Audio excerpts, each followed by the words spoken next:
Welcome to the deep dive. You've brought us some really rich material today. It's all focused on this core challenge, leading with courage, especially when you're up against serious opposition, and crucially, when that leadership comes from a place of faith. So, our mission here isn't just, to list what the sources say. We want to really dig in, perform a bit of surgery, you could say. The goal is to pull out a clear, actionable roadmap. How do these leaders actually turn that fear, that resistance, into fuel for growth, into opportunity? Okay, let's try and unpack the main idea first. The sources seem to be saying that fundamentally, real leadership isn't just about smart strategies or tactics. It's something forged in crisis, defined by this unwavering conviction that's rooted in faith, not just control or planning. Exactly. And what's really interesting is how the material uses these, well, ancient frameworks, often biblical narratives, like Joshua's story, but applies them so directly to today. You find this guidance is relevant whether you're in a boardroom dealing with office politics or running a nonprofit or even making tough family choices. But the starting point, and this is key, isn't the external stuff. It's the battle within. Right, that's the part that jumped out at me too. It feels surprising. We think courageous leadership, we picture fighting off competitors, right, external forces. But these sources insist that the biggest fight isn't out there, it's inside, an inward battlefield. That's absolutely core. And this internal resistance, it's sneaky. It sort of chips away at your courage, your clarity, your conviction, often without you realizing it at first. The sources are good at detailing this. It's that little voice, whispering, you're not enough, that fear of failure, or the lure, the constant pull to maybe compromise your values just a bit for convenience. Yeah. Or to make things easier. And then there's the pressure to manage your image, worrying so much about how things look instead of just stewarding the truth of what you're trying to do. Yeah. And maybe the most common one, just paralysis. That feeling when the weight of responsibility is so crushing that you just freeze, can't move forward. Yeah, that paralysis, it really forces us to think about what courage even is. Because it's so often misunderstood, isn't it? We tend to think courage means you're just not scared anymore. Like great leaders don't have that racing heart. Right, and that's a critical distinction the sources make. The faith-driven view of courage is not about the absence of fear. You might still have the racing heart, the trembling hands. Courage is the conviction that your purpose is greater than the pressure. And that conviction fuels action despite the fear. It's faith becoming visible, tangible. Okay, so if it's this conviction that turns fear into action, where does that conviction, that fuel, actually come from? The sources really stress it's not about self-reliance, not just gritting your teeth and pushing through. It comes from relying on divine presence and obedience to your calling. Yes, it's a sort of divine partnership. That's the root. And this idea leads straight into a practical paradox that we see play out again and again in the examples. Leaders have to learn how to integrate smart preparation prudence with this radical faith, this sometimes audacious obedience. Look at Joshua again, preparing to enter the promised land. First, prudence. He sends spies into Jericho. That's not recklessness. It's faith-seeking understanding. It's doing your homework, gathering the intel, attending to the practical detail, acknowledging the reality on the ground. Okay, that makes sense. Due diligence. But then almost right after that practical step comes this completely illogical command, the Jericho March. And I can imagine someone listening pushing back there. In today's world, how do you justify setting aside what seems like sound business sense or military sense for something that just defies logic? Doesn't that risk looking like, well, incompetence or just being foolish? That's a fair question. And it really hits the defining edge of this type of leadership. The command itself, marching silently for 6 days, shouting on the seventh in Seattle, flew in the face of all military strategy. It demanded this radical humility, being willing to set aside human wisdom when it clashes with what you discern as a divine instruction. Now, this only really works, the sources imply, if you've already built trust through prudence, like sending the spies, and through your own clear conviction. It's about earned trust enabling radical steps, not just recklessness from the start. Okay. That tension between calculation and obedience, it brings up timing, too. And this idea of strategic patience. We live in a world where speed is everything. Act now. But the material seems to argue that sometimes waiting is the most courageous thing you can do. Yes, but we need to be really careful defining that. So it doesn't just sound like, putting things off out of fear. Strategic patience is described as this disciplined, spirit-informed ability to wait for God's optimal timing.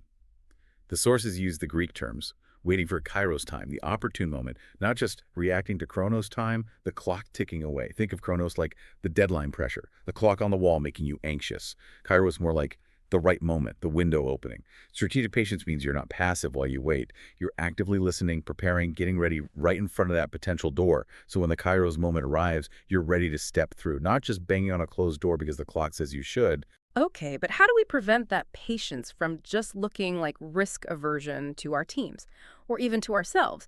And how do we avoid getting stuck in analysis paralysis, endless research, no action, or swinging the other way into dangerous impulsivity, just leaping without looking? That's the transition point. You stop gathering more data and start applying a filter to what you have. Yeah. And that's where we move into the really practical tools the sources offer. The first one is what they call the integrity test. It's designed purely to clarify your motive. So when you're facing a tough call, maybe cutting a profitable but ethically dodgy product line or launching something that you know will attract criticism, you pause and you ask this question: if obedience to my calling mattered more than public approval, what would I do next? Just cuts right through the noise, forces you to confront whether your hesitation is about genuine obstacles or just fear of what people will think. Fear of man versus fear of failure, essentially. Wow, that's direct. It bypasses all the complex justifications and goes straight to the core conviction. Okay, but what if the hesitation is rooted in that deeper personal fear? How do you tackle that internal resistance head on? That leads us to the second tool, the fear versus faith audit. This is like a structured counterattack against doubt. It's 3 steps, and it's worth slowing down for this one. Okay, step 1. Name this specific fear. And I mean specific, not just I'm afraid of failing. It's more like I'm afraid this new venture will fail, and if it does, we'll have to move, and my family will be deeply disappointed. Make it concrete. Right, making it specific makes it feel less like this overwhelming cloud and more like something you can actually, confront. What's step 2? Step 2. Probe deeper. Identify the core concern. This needs real honesty. Why does that specific outcome terrify you? Is the root fear actually rejection? Or is it maybe that your sense of self-worth is totally tangled up in external success? Or maybe it's just the anticipated pain or sacrifice involved. The sources suggest most deep fears boil down to a few core things, like that fear of rejection, fear of inadequacy, fear of losing control. Identifying that root seems crucial. Like if I realize my fear isn't really about the project failing, but about feeling like a fool in front of my peers, well, that changes the nature of the battle completely. Exactly. And once you've nailed that root cause, let's say it is inadequacy, then you move to step 3. Script God's promises or truth to actively counter that specific core concern. So if the root is inadequacy, you actively recall and maybe even write down truths that affirm your inherent value, independent of this outcome. It's described as an active spiritual warfare tactic. You're consciously replacing the lie that step 2 uncovered with a firmly held conviction rooted in faith. Okay, so you identify the fear, dig down to the root, and then actively counter that root with truth. Powerful. But then you can't just stop there, right? The sources push hard on moving from conviction to action, which brings us to the 40-an-hour rule for follow-through. This sounds very practical. It forces you to actually do something. Choose one small, specific action, sending that difficult email, making that call, setting up that meeting, something you can complete within the next 48 hours. Why? What's the logic? It seems the idea is that urgency, but without panic, creates momentum. And momentum is the enemy of paralysis. Even a small win validates the conviction and makes the next step feel possible. Precisely. That momentum is absolutely vital because, let's face it, true courage isn't a one-off event. It requires stamina.